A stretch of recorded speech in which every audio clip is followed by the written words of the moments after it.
ಸಿದ್ದಾಪುರದ ಸುಚಿತ್ರ ಕೇಸಲ್ಲಿ ದಿನಕ್ಕೊಂದು ವಿಷಯ ಬೆಳಕಿಗೆ ಬರ್ತಾ ಇದೆ.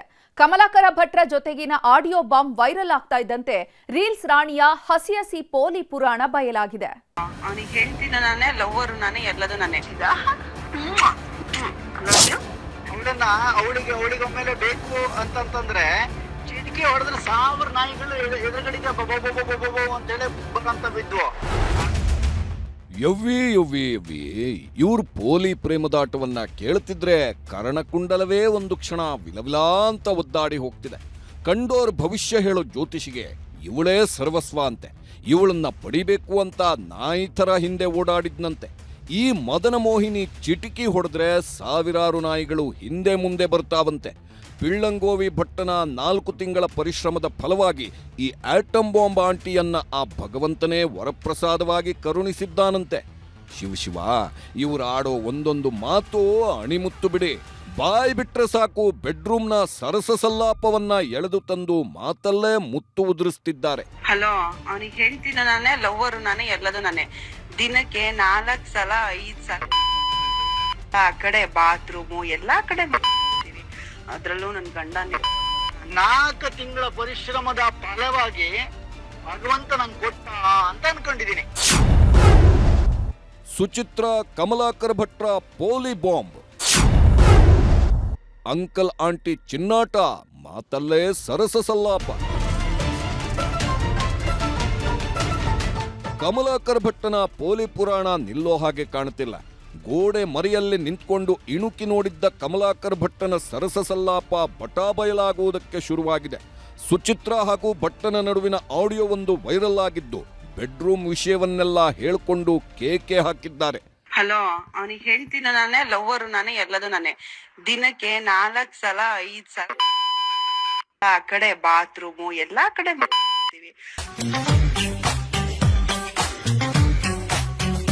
ನನ್ನ ಮನಸ್ಸು ಯಾಕೋ ಈಗ ನನ್ನ ಮಾತೆ ಕೇಳುತ್ತಿಲ್ಲ. ಸಿದ್ದಾಪುರದ ಸುಂಟರಗಾಳಿ, ಗುರೂಜಿ ಬಾಳಲ್ಲಿ ಬಿರುಗಾಳಿ.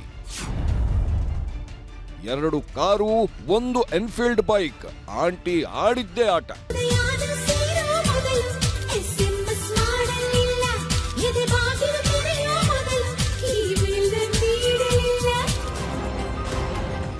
ಇವಳು ಅಂತಿಂತ ಕಿಲಾಡಿಯಲ್ಲ ಬಿಡಿ. ಕಣ್ಣಲ್ಲೇ ಕಾಡ್ಗಿಚ್ಚು ಹಚ್ಚುತ್ತಿದ್ದ ಕಾಮಕೋಮಲೆ. ಕಂಡೋರ ಭವಿಷ್ಯ ಹೇಳೋ ಭಟ್ಟಂಗೆ ಇವಳು ಹಿಂದೆ ಬಿದ್ದ ಮೇಲೆ ಅವನ ಭವಿಷ್ಯವೇ ಮರೆತೋಗಿತ್ತು. ಸಿದ್ದಾಪುರದ ಸುಂಟ್ರಗಾಳಿ ಇವರ ಬಾಳಲ್ಲಿ ಬಂದ ಮೇಲೆ ಪ್ರೇಮದ ಅಲೆ ಜೋರಾಗಿ ಬೀಸಿತ್ತು. ಅದೇ ಅಲೆ ಈಗ ಸುನಾಮಿಯಾಗಿ ಅಪ್ಪಳಿಸಿದೆ. ಗುರೂಜಿ ಹಿಂದೆ ಬಿದ್ದವಳು ಶೋಕಿ ಜೀವನದಲ್ಲಿ ತೇಲಾಡುತ್ತಿದ್ಲು. ರೀಲ್ಸ್ ಮಾಡಿಕೊಂಡು ಮೈಕೈ ತೋರಿಸ್ಕೊಂಡು ಮುತ್ತು ಉದುರಿಸ್ತಿದ್ದವಳು ಶೋಕಿ ಶಕೀಲ ಆಗೋಗಿದ್ಲು. ಆಂಟಿಯ ಮೋಹದ ಪಾಶದಲ್ಲಿ ಮುಳುಗಿ ಹೋಗಿದ್ದ ಕಮಲಾಕರ್ ಭಟ್ಟ ಆಂಟಿಯ ಕೈಗೊಂಬೆ ಆಗೋಗಿದ್ದ. ಇವಳು 8 ಬ್ಯೂಟಿಗೆ ಮರುಳಾದವ 2 ಐಷಾರಾಮಿ ಕಾರು, 1 ಟಾಟಾ ಪಂಚ್. ಇದ್ರ ಜೊತೆಗೆ ರಾಯಲ್ ಎನ್ಫೀಲ್ಡ್ ಬೈಕ್ ಸಹ ಕೊಡಿಸಿದ್ನಂತೆ. ಇದೇ ಕಾರಲ್ಲಿ ಕೂತ್ಕೊಂಡು ಕಿಲಕಿಲಾ ಅಂತ ನುಲ್ದಾಡ್ತಿದ್ಲು.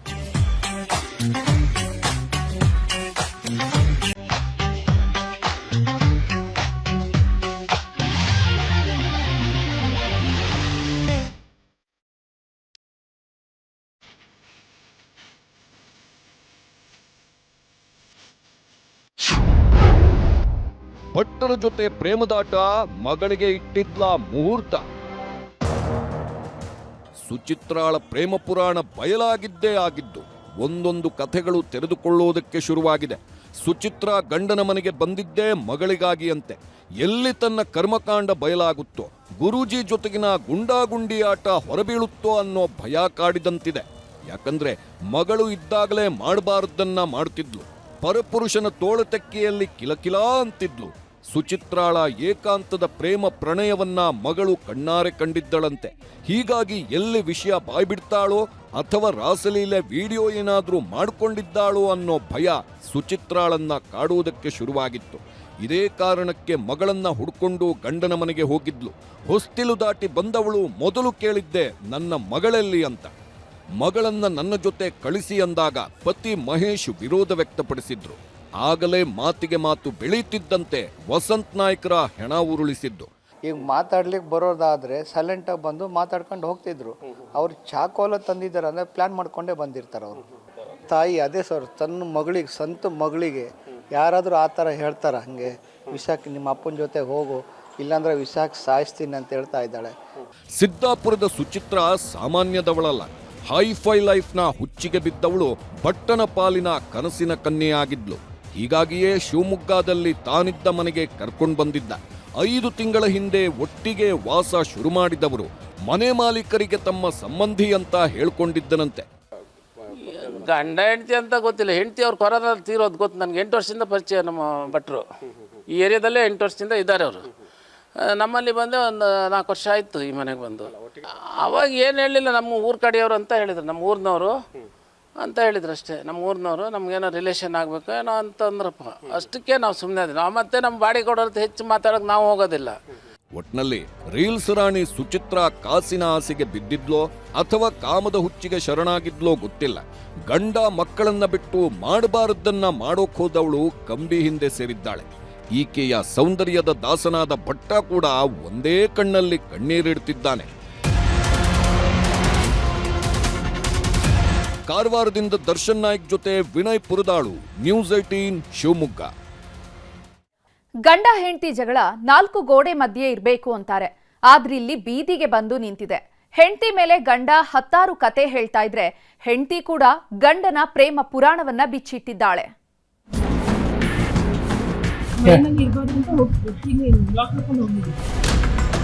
ಇವ್ರದ್ದು ಏನೇನೋ ಇದೆ ಪಿಕ್ಚರು, 50 ಲಕ್ಷ ದುಡ್ಡು ಕೊಡು, ಏನಿಲ್ಲ ತೀರ್ಮಾನ ಮಾಡು.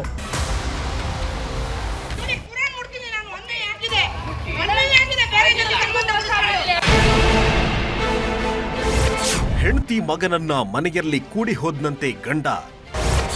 ಅಕ್ರಮ ಸಂಬಂಧದ ಆರೋಪ, ಗಂಡ ಹೆಂಡತಿ ಹೈಡ್ರಾಮಾ. ಮಾತು ಮನೆ ಕೆಡಿಸ್ತು, ಅಕ್ರಮ ಸಂಬಂಧ ಸಂಸಾರ ಕೆಡಿಸ್ತು ಅನ್ನೋ ಮಾತು ಸಾರ್ವಕಾಲಿಕ ಸತ್ಯ ಬಿಡಿ. ಯಾಕಂದ್ರೆ ಸುಂದರ ಸಂಸಾರ ಇದ್ರೂ ಕಾಮದ ಮೋಹಕ್ಕೆ ಬಿದ್ದವರು ಬದುಕನ್ನೇ ನರಕ ಮಾಡಿಕೊಳ್ತಿದ್ದಾರೆ. ಅದು ಹೆಣ್ಣಾದ್ರೂ ಸರಿ, ಗಂಡಾದ್ರೂ ಸರಿ. ಕಾಮದ ಕಾಡ್ಗಿಚ್ಚು ಹೊತ್ತಿದ್ರೆ ಮುಗಿದೇ ಹೋಯ್ತು. ಜೀವನ ಅನ್ನೋದೇ ನರಕವಾಗಿ ಬಿಡುತ್ತೆ. ಈ ಗಂಡ ಹೆಂಡತಿ ಕಥೆಯಲ್ಲೂ ಎಂಥದ್ದೇ ವಾಸನೆ ಬರ್ತಿದೆ.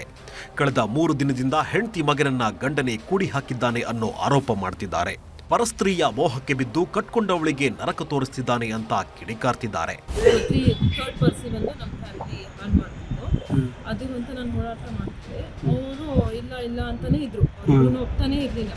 ಈ ಹೆಣ್ಮಗಳ ಹೆಸರು ನಿಧಾನಾಜ್ ಅಂತ. ಹಾಸನದ KR ಪುರಂ ನಿವಾಸಿ. 11 ವರ್ಷದ ಹಿಂದೆ ಮೊಹಮ್ಮದ್ ಉಮೇರ್ ಅನ್ನೋರನ್ನ ಮದುವೆಯಾಗಿದ್ರು.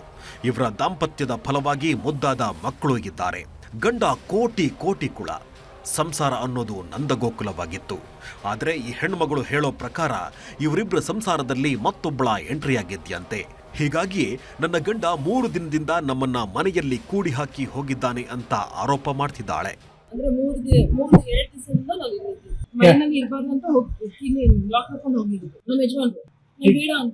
ಊಟ ತಿಂಡಿ ಎಲ್ಲ ಅವರು ಇವರೇ ಪತಿಗೆ ಬಂದಿರೋದು ಅಂತ ಎಲ್ಲ ಹೇಳಿ ನನ್ನ ಮೇಲಿಂದ ಕಂಪ್ಲೇಂಟ್. ನಿಧಾ ಆರೋಪಕ್ಕೂ ಈ ಹೆಣ್ಮಗಳ ಗಂಡ ಮಾಡ್ತಿರೋ ಆರೋಪಕ್ಕೂ ಸಂಖ್ಯೆ ಆಗ್ತಿಲ್ಲ. ಈಕೆಯೇ ನನ್ನ ಬಿಟ್ಟು ಹೋಗಿದ್ದಾಳೆ. 8 ತಿಂಗಳಿಂದ ದೂರವಾಗಿ ಜೀವನ ನಡೆಸ್ತಿದ್ದಾಳೆ. ಅಕ್ರಮ ಸಂಬಂಧ ಇರೋದು ನನಗಲ್ಲ, ಈಕೆಗೆ ಅಂತ ಪತ್ನಿ ಮೇಲೆಯೇ ಗಂಡ ಆರೋಪ ಮಾಡಿದ್ದಾನೆ. ಬಾಲ್ಕನಿಯಿಂದ ಮನೆಯೊಳಗೆ ಪ್ರವೇಶ ಮಾಡಿ ಈಗ ಕೂಡಿ ಹಾಕಿದ್ದಾರೆ ಅನ್ನೋ ಹೈಡ್ರಾಮಾ ಮಾಡ್ತಿದ್ದಾಳೆ. ಈ ಬಗ್ಗೆ ನಮ್ಮ ಬಳಿ CCTV ದೃಶ್ಯಗಳಿವೆ ಅಂತ ದೂರು ದಾಖಲಿಸಿದ್ದಾರೆ. ಅವರು ನೀನ್ ಯಾರಿಗ್ ನೋಡ್ಕೊಂಡಿದೀಯಾ ಅಂತ ಹೇಳಿ ಅವನು ನೀನ್ ಯಾರಿಗ್ ನೋಡ್ಕೊಂಡಿದೀಯ ಅಂತ ಅವನು. ಇವ್ರ ಗಂಡ ಏನೇನ ಮಾಡಿದ್ರು, ಯಾರು ಇಲ್ಲ ಮನೆಯಲ್ಲಿ ಅಂತ ಅವ್ರು ಏನ್ ಮಾಡಿದ್ರು, ಲಾಕ್ ಹಾಕೊಂಡು ಹೋದ್ರು. ಇಲ್ಲಿ ಕರ್ಕೊಂಡ್ ಬಂದು ಅವರಿಗೆ ಇಲ್ಲಿ ಇದು ಇದೆ ಬಾಲ್ಕನಿಂದ ಹಚ್ಚಿರೋದು ಅವ್ರಿಗೆ. ಕೂಡ್ ಹಾಕಿರೋದ ತೋರ್ಸಿರೋದು ಇವ್ರಿಗೆ ಹಚ್ಚಿರೋದು ಸರ್, ಉದ್ದೇಶ ಪೂರ್ವವಾಗಿ ಮಾಡಿರೋದು. ಇವ್ರದ್ದು ಏನೇನೋ ಇದೆ ಪಿಕ್ಚರು, ಸುಮ್ನೆ ಇಲ್ದಿದ್ಮೇಲೆ ನನ್ನ ಅಪವಾದ ಮಾಡಿ ಇವ್ರು ಎಲ್ಲಾ ಪೂರ್ತಿ ಕೂಡ ಹೋಗಿದ್ದಾನೆ ಆಗಿದ್ದಾನೆ ಅಂತ ಹೇಳಿದಾಗ ಕೂಡ ಹಾಕಿದಾರೆ ಅಂತ ಹೇಳಿ ಕಂಪ್ಲೇಂಟ್ ಬರ್ಸಿದ್ದಾರೆ ಸರ್. ನಾನು ಇಲ್ದಿದ್ದ ಟೈಮಲ್ಲಿ ನನ್ನ ಅಂಗಡಿ ಮುಂದೆ ಮರ್ಯಾದೆ ಬಂದು ಕಳೆದಿದ್ದಾರೆ. ಏನಕ್ಕೆ ಅಂತ ಹೇಳಿದ್ರೆ 50 ಲಕ್ಷ ದುಡ್ಡು ಕೊಡು, ಇಲ್ಲ ಅಂತ ಹೇಳಿದ್ರೆ ಏನಿಲ್ಲ ತೀರ್ಮಾನ ಮಾಡು ಅಂತ ಹೇಳಿ ನನಗೆ ನನ್ನ ಡೈವರ್ಸ್ ನೋಟಿಸ್ ಲೀಗಲ್ ಆಗಿ ಕಳಿಸಿದಾಗ ಇವ್ರು ನನ್ನ ಮೇಲೆ ಈ ತರ ಮಾಡಿದ್ದಾರೆ ಸರ್. ಇವರಿಬ್ಬರಲ್ಲಿ ಗಂಡ ಹೇಳ್ತಿರೋದು ಸತ್ಯಾನ ಅಥವಾ ಹೆಂಡತಿ ಹೇಳ್ತಿರೋದು ಸತ್ಯಾನ ಗೊತ್ತಿಲ್ಲ. ಆದ್ರೆ ಇಬ್ಬರ ಮಧ್ಯೆಯೂ ಅಕ್ರಮ ಸಂಬಂಧ ಅನ್ನೋ ಹೊಗೆ ಆಡ್ತಿದೆ. ಹೀಗಾಗಿಯೇ ಪೊಲೀಸರೇ ಇದಕ್ಕೊಂದು ಇತಿಶ್ರೀ ಹಾಡಬೇಕಿದೆ. ಕೃಷ್ಣ ಇಬ್ಬೀಡು, ನ್ಯೂಸ್ 18 ಹಾಸನ. ಆತ ಹೊತ್ತಲ್ಲದ ಹೊತ್ತಲ್ಲಿ ಆಂಟಿಯ ಮನೆಗೆ ಬಂದಿದ್ದ. ಇನ್ನೊಬ್ಬ ಮುಸ್ಲಿಂ ಯುವತಿಯನ್ನ ಬೈಕಲ್ಲಿ ಕರ್ಕೊಂಡು ಹೋಗಿದ್ದ. ಇದೇ ವಿಷಯಕ್ಕೆ ಶುರುವಾದ ಗಲಾಟೆ ಚಿಕ್ಕಮಗಳೂರು ಹಾಗೂ ಕೊಪ್ಪಳದಲ್ಲಿ ದೊಡ್ಡ ಹಂಗಾಮವನ್ನೇ ಎಬ್ಬಿಸಿದೆ.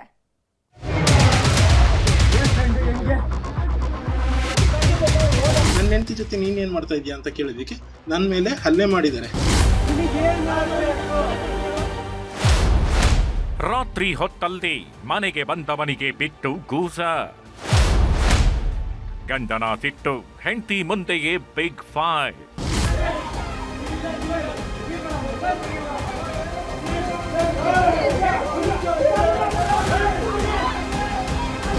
ರಾತ್ರಿ 10:30 ಸಮಯ. ಏರಿಯಾ ಜನ ಯಾರೂ ಮಲಗಿರಲಿಲ್ಲ. ಈ ವೇಳೆ ಬೈಕೇರಿ ಬಂದವನಿಗೆ ಬಾಸುಂಡೆ ಬರೋ ಹಾಗೆ ಬಾರಿಸಿದ್ದಾರೆ. ತಲೆಗೊಬ್ಬರಂತೆ ಹಿಡ್ಕೊಂಡು ಹಿಗ್ಗಾಮುಗ್ಗ ಥಳಿಸಿದ್ದಾರೆ.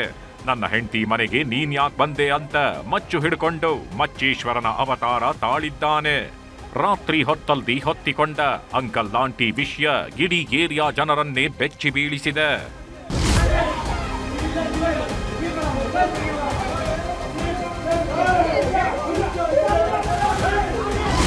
ಈತ ರಾಯಲ್ ಶರೀಫ್, ಚಿಕ್ಕಮಗಳೂರಿನ ಯೂತ್ ಕಾಂಗ್ರೆಸ್ ಮಾಜಿ ಉಪಾಧ್ಯಕ್ಷ.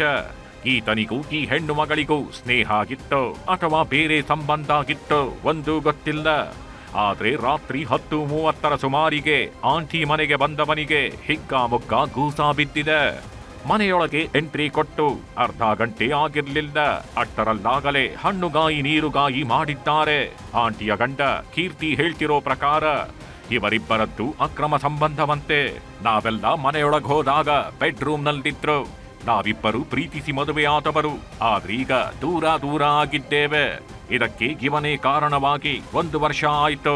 ಇಷ್ಟಕ್ಕೆಲ್ಲ ಕಾರಣವೇ ರಾಯಲ್ ಶರೀಫ್. ಇಬ್ಬರು ಸೇರಿ ನನಗೆ ಮೋಸ ಮಾಡಿದ್ದಾರೆ, ನನಗೆ ಬೆದರಿಕೆ ಹಾಕಿದ್ದಾನೆ ಅಂತ ಆರೋಪ ಮಾಡಿದ್ದಾರೆ. ಬೆಡ್ರೂಮ್ ಒಳಗೆ ಆತ ಇದ್ದ, ಬೆಡ್ರೂಮ್ ಒಳಗೆ ಕುತ್ಕೊಂಡಿದ್ದ. ನಮ್ಮ ಮನೆಗೇನು ಕಪ್ಪ ಬರ್ತಿದ್ಯಾ, ನನ್ನ ಹೆಂಡತಿ ಜೊತೆ ನೀನೇನು ಮಾಡ್ತಾ ಇದೀಯಾ ಅಂತ ಕೇಳಿದಕ್ಕೆ ನನ್ನ ಮೊಬೈಲ್ ಸಮೇತ ಕಿತ್ಕೊಂಡು ನನ್ನ ಮೇಲೆ ಹಲ್ಲೆ ಮಾಡಿದ್ದಾರೆ, ಮಚ್ಚು ತಗೊಂಡು ಬೀಸಿದ್ದಾರೆ. ಕೀರ್ತಿ ಒಂದು ಕತೆ ಹೇಳ್ತಿದ್ರೆ ಈ ಹೆಣ್ಣು ಮಗಳು ಬೇರೆಯದ್ದೇ ಹೇಳ್ತಿದ್ದಾಳೆ. ಶರೀಫ್ ನನಗೆ ಸ್ನೇಹಿತ ಮಾತ್ರ, ನನಗೆ ಆರೋಗ್ಯ ಸರಿ ಇರಲಿಲ್ಲ, ಹೀಗಾಗಿ ಮಾತ್ರೆ ಕೊಡೋದಕ್ಕೆ ಅಂತ ಬಂದಿದ್ರು. ಸುಖ ಸುಮ್ಮನೆ ನಮ್ಮ ಮೇಲೆ ಹಲ್ಲೆ ಮಾಡಿ ವಿಡಿಯೋ ಮಾಡ್ಕೊಂಡಿದ್ದಾರೆ ಅಂತ ಆಕ್ರೋಶ ವ್ಯಕ್ತಪಡಿಸಿದ್ದಾರೆ. ರಾಯಲ್ ಶರೀಫ್ ಅವ್ರದ್ದು ಯಾವುದೇ ತಪ್ಪಿಲ್ಲ.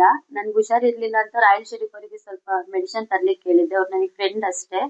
ಮೆಡಿಸಿನ್ ತಂದು ಮನೆಗೆ ಕೊಡೋ ಟೈಮಲ್ಲಿ 1-2 ನಿಮಿಷಕ್ಕೆ ಯಾರೋ 4-5 ಜನ ಬಂದ್ಬಿಟ್ಟು ಹಿಂದೆಯಿಂದ ಅವ್ರನ್ನ ನೂಕಿ ವಿಡಿಯೋ ಮಾಡಿ ಅದನ್ನ ವೈರಲ್ ಮಾಡಿರೋದು.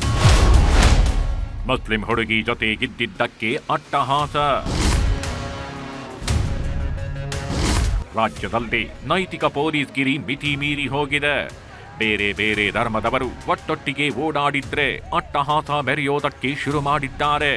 ಯುವಕ ಯುವತಿಯರು ಸ್ನೇಹದಿಂದಾಗಿದ್ರು ಪುಂಡಾಟ ಆಡ್ತಿದ್ದಾರೆ. ಈಗ ಕೊಪ್ಪಳ ಜಿಲ್ಲೆಯ ಗಂಗಾವತಿಯಲ್ಲೂ ಎಂಥದ್ದೇ ಘಟನೆ ನಡೆದಿದೆ. ವೆಂಕಟೇಶ್ ಅನ್ನೋ ಯುವಕ 2 ದಿನದ ಹಿಂದೆ ಪಕ್ಕದ ಮನೆಯ ಮುಸ್ಲಿಂ ಯುವತಿಯನ್ನ ತನ್ನ ಬೈಕ್ನಲ್ಲಿ ಕೂರಿಸಿಕೊಂಡು ಗಂಗಾವತಿ ಬಸ್ ನಿಲ್ದಾಣಕ್ಕೆ ಹೋಗಿದ್ದ. ಇದನ್ನು ನೋಡಿದ ಕೆಲವು ಮುಸ್ಲಿಂ ಯುವಕರು ಈತನ ಮೇಲೆ ಮನಸು ಇಚ್ಛೆ ಹಲ್ಲೆ ನಡೆಸಿದ್ದಾರೆ. ಈ ಸಂಬಂಧ ಪೊಲೀಸ್ ಠಾಣೆಯಲ್ಲಿ ದೂರು ದಾಖಲಾಗಿದ್ದು 4 ಕಿಡಿಗೇಡಿಗಳನ್ನ ಬಂಧಿಸಲಾಗಿದೆ.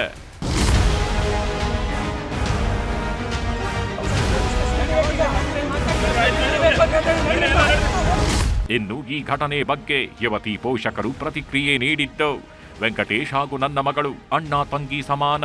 ನಾವೇ ಆತನನ್ನ ಬಸ್ ನಿಲ್ದಾಣಕ್ಕೆ ಕರೆದುಕೊಂಡು ಹೋಗು ಅಂದಿದ್ವಿ. ಆದ್ರೆ ಕೆಲವರು ಹಿಂದೂ ಮುಸ್ಲಿಂ ಅನ್ನೋ ಕಾರಣಕ್ಕೆ ಹಲ್ಲೆ ಮಾಡಿದ್ದಾರೆ. ಇದರಲ್ಲಿ ವೆಂಕಟೇಶನ ತಪ್ಪಿಲ್ಲ ಎಂದಿದ್ದಾರೆ. ಬಸ್ಸಿಗೆ ಕಳಿಸಿ ನಾವು ಬಸಪಟ್ಟಣಕ್ಕೆ ಹೋಗೋಣ ಅಂತಂದ್ರೆ ಅದಕ್ಕೆ ಬಂದಿದ್ದ ಅವರು ಫೋಟೋ ಆಯ್ತಲ್ಲ ಅನುಮಾನ ಮಾಡಕತ್ತಾರ್ರಿ, ಓಡಿಸ್ಕೊಂಡ್ ಬಂದಾರ ಅಂತ ಹೇಳಕತ್ರಿ. ಹಂಗೇನಿಲ್ಲ, ಒಳ್ಳೆ ಹುಡುಗ. ಅದೇ ತಪ್ಪಿಲ್ಲ, ಆತೇನು ಅಂತ ಕರಿ ಅವಲ್ಸ್ ಹುಡುಗಲ್ಲ, ಗಲೀಜ್ ಹುಡುಗಲ್ಲ ಅಂತ ಏನಿಲ್ರಿ. ಅದು ಯಾವ ಸಂಬಂಧ ಇಲ್ಲ, ಅಕ್ರ ಸಂಬಂಧ ಇಲ್ಲ. ಅಣ್ಣ ಆತಗ ಮಗಳಕ್ಕಿಂತನೂ ತಂಗಿಗಿಂತನೂ ಹೆಚ್ಚು. ಪ್ರಕರಣ ದೊಡ್ಡದಾಗ್ತಿದ್ದಂತೆ ಕೊಪ್ಪಳ ಜಿಲ್ಲಾ ಪೊಲೀಸ್ ವರಿಷ್ಠಾಧಿಕಾರಿ ಕೂಡ ರಿಯಾಕ್ಟ್ ಮಾಡಿದ್ದಾರೆ. ಇಲ್ಲಿ ಹಿಂದೂ ಮುಸ್ಲಿಂ ಅನ್ನೋದಿಲ್ಲ. ಯುವತಿ ಹಾಗೂ ಯುವತಿಯ ತಾಯಿ ಜೊತೆ ವೆಂಕಟೇಶ್ ಹೋಗಿದ್ದಾನಷ್ಟೇ.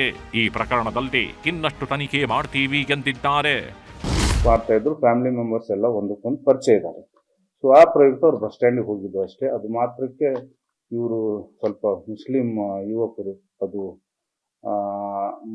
ಅವರು ಮಿಸ್ಅಂಡರ್ಸ್ಟ್ಯಾಂಡಿಂಗ್ ಮಾಡಿಕೊಂಡು ಅವ್ರಿಗೆ ಹಲ್ಲೆ ಮಾಡಿದ್ದು. ಸೊ ಆ ಪ್ರಯುಕ್ತ FIR ಆಗಿದೆ, ಅರೆಸ್ಟ್ ಕೂಡ ಮಾಡಿದ್ವಿ.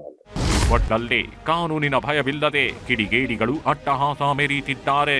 ಕಾನೂನನ್ನ ಕೈಗೆತ್ಕೊಂಡು ಪುಂಡಾಟ ಆಡೋರಿಗೆ ಪೊಲೀಸರು ಬೆಂಡೆತ್ತಿ ಬ್ರೇಕ್ ಹಾಕಬೇಕಿದೆ. ಚಿಕ್ಕಮಗಳೂರಿನಿಂದ ಯೋಗೀಶ್ ಕಾಮೇನಹಳ್ಳಿ ಜೊತೆ ಶರಣಪ್ಪ ಬಾಚಲಾಪುರ, ನ್ಯೂಸ್ 18 ಕೊಪ್ಪಳ. ಉಡುಪಿ ಜಿಲ್ಲೆಯ ಜನರಿಗೆ ಈಗ ಡಬ್ಬಲ್ ಕಂಟಕ ಶುರುವಾಗಿದೆ. ಒಂದ್ ಕಡೆ ಬೀದಿ ನಾಯಿ ಕಾಟ, ಇನ್ನೊಂದ್ ಕಡೆ ಬೀದಿ ನಾಯಿ ಶೆಲ್ಟರ್ ಕಂಟಕ. ಜಿಲ್ಲಾಡಳಿತದ ನಿರ್ಧಾರ ಸ್ಥಳೀಯರನ್ನ ಕೆರಳಿ ಕೆಂಡವಾಗಿಸಿದೆ.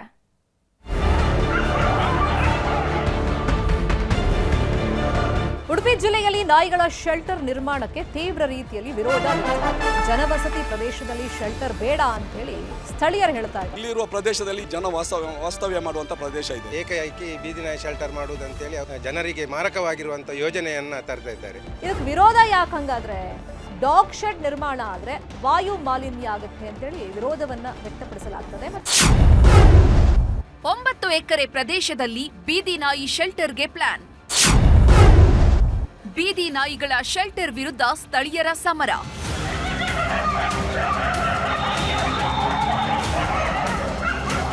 ಉಡುಪಿ ಜಿಲ್ಲೆಯಲ್ಲಿ ಬೀದಿ ನಾಯಿಗಳ ಹಾವಳಿ ಮಿತಿ ಮೀರಿ ಹೋಗಿದೆ. ಹೊತ್ತು ಗೊತ್ತು ಎನ್ನದೆ ಸಿಕ್ಕವರ ಮೇಲೆ ದಾಳಿ ಮಾಡ್ತಿವೆ. ಹೀಗಾಗಿ ಜನಸಾಮಾನ್ಯರು ರಸ್ತೆಯಲ್ಲಿ ಓಡಾಡೋದಕ್ಕೂ ಕೂಡ ಹಿಂದೇಟು ಹಾಕ್ತಿದ್ದಾರೆ. ಇದೇ ಕಾರಣಕ್ಕೆ ಬೀದಿ ನಾಯಿಗಳಿಗೆ ಕಡಿವಾಣ ಹಾಕುವ ದೃಷ್ಟಿಯಿಂದ ಜಿಲ್ಲಾಡಳಿತ ಬೀದಿ ನಾಯಿಗಳ ಶೆಲ್ಟರ್ ನಿರ್ಮಾಣ ಮಾಡೋದಕ್ಕೆ ಮುಂದಾಗಿದೆ. ಆದ್ರೀಗ ಈ ಯೋಜನೆಯೇ ಜನರಿಗೆ ತಲೆನೋವಾಗಿದೆ. ಜನವಸತಿ ಪ್ರದೇಶದಲ್ಲಿ ಬೀದಿ ನಾಯಿಗಳ ಶೆಲ್ಟರ್ ನಿರ್ಮಾಣ ಮಾಡೋದೇ ಬೇಡ, ಒಂದ್ ವೇಳೆ ಮಾಡೋದೇ ಆದ್ರೆ ನಮ್ಮೂರಲ್ಲಿ ಬೇಡವೇ ಬೇಡ ಅಂತ ಕೆರಳಿ ಕೆಂಡವಾಗಿದ್ದಾರೆ.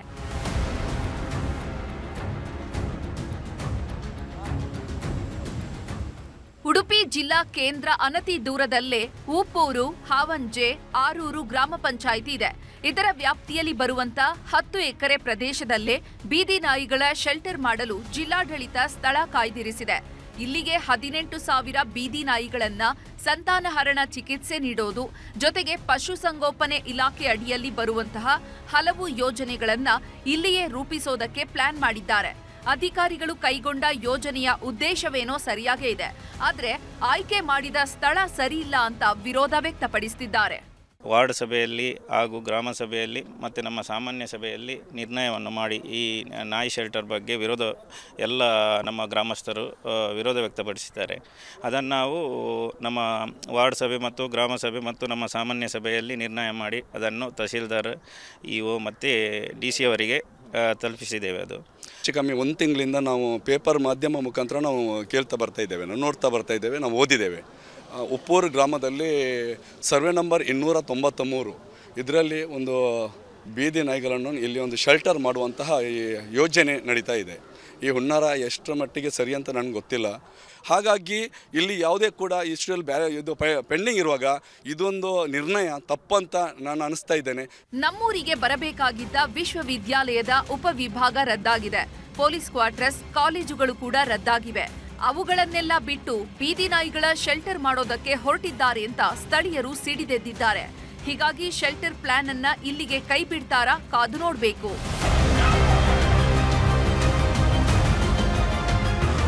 ಗಣೇಶ್ ಸೈಬ್ರಕಟ್ಟೆ, ನ್ಯೂಸ್ 18 ಉಡುಪಿ.